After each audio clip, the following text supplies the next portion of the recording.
Crouse.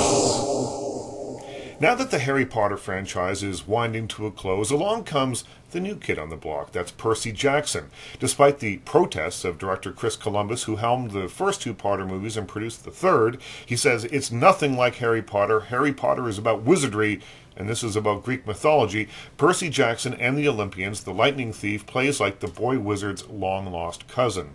Percy, that's Zac Efron lookalike Logan Lerman, is an awkward teenager with problems at school, an unhappy home life, and a lout of a stepfather who smells like Limburger cheese. On a school trip, he is attacked by a winged daughter of the night, a Fury, who accuses him of stealing Zeus's lightning bolt, the most powerful weapon ever created. Thus begins the Poseidon adventure. He is swept away to a mysterious training camp by his mother Sally, played by Catherine Keener, and Grover, played by Brandon T. Jackson, his best friend / satyr protector. There, he learns about his true heritage, that his mother had an affair with Poseidon, played by Kevin McKidd, and that he is a demigod, the son of a human and a god.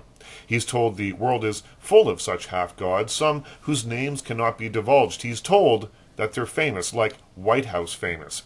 To set things right and avoid a war of the gods, which could likely destroy Earth, and he must find the lightning bolt, return it to Zeus, played by Sean Bean, and rescue his mother from Hades, played by Steve Coogan. He's the god of the underworld. Now, Percy Jackson and the Olympians, the Lightning Thief, is its own movie, but there are unmistakable comparisons to Harry Potter. Percy may or may not have stolen Zeus's lightning, but he certainly steals some of Harry's thunder.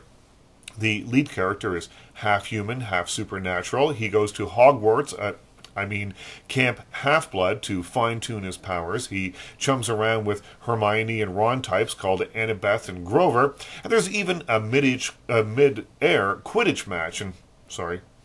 Battle scene. Yes, it may be derivative, but its mishmash of Potter and Jason of the Argonauts is really fun and should appeal to tweens who will get caught up in the action-adventure. The action is fun. There are battles with a Minotaur, a run-in with Medusa, played by Uma Thurman, and enough eight-headed hydras to make Ray Harryhausen proud, but this is much more of a straightforward movie than any of the Harry Potter films. The lore doesn't run as deep, the dialogue is much more pedestrian, and it is traditionally structured, but Chris Columbus hits all the right notes for a kid's movie, although it would have been interesting, and probably way cooler, to see what a director like Terry Gilliam could have done to stretch the fantasy elements of the story. Now, whether or not Percy Jackson and the Olympians turns into some kind of Potter juggernaut is anyone's guess. If nothing else, it's an imaginative fantasy for tweens and a crash course in Greek mythology to prep kids for Clash of the Titans, which will come out a little bit later this year. Crouse.